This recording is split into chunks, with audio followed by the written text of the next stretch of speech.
Vana ea nägemine.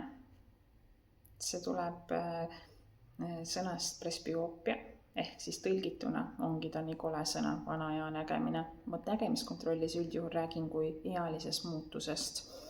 Ma loodan, et see on pehmem sõna. Tundub nagu õigem. Aga esimesed märgid on siis sellised, kui sa hakkad kaebama, et lugeda on palju lihtsam, kui on valgus, hämaras.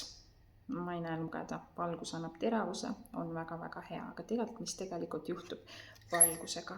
Su pupill läheb kitsamaks ja tekib selline lukuaugust läbivaatamine.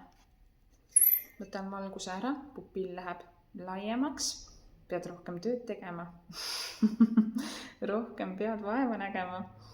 Järgmine märk on see, kui sa loed hästi palju ja vaatad kaugele ja sul ei tule fookus järgi, sul ei tule teravus järgi, ehk su silm seda tugevat tööd tehes lähedale ei suuda kaugele vaadates lõõgastuda, siis see on märk, et hakkavad toimuma need ealised muutused.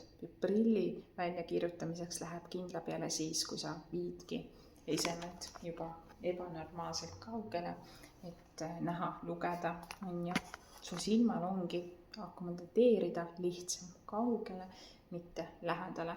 Ja nende plussidega ma teengi selle asja sinu jaoks palju lihtsamaks.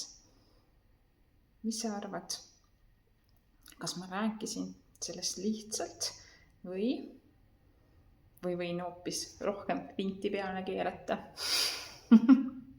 Aga see oli siis esmaste prillikandjatele. Lihtsad asjad või arusaamine, mis meie nägemisega toimub. Kohtumiseni!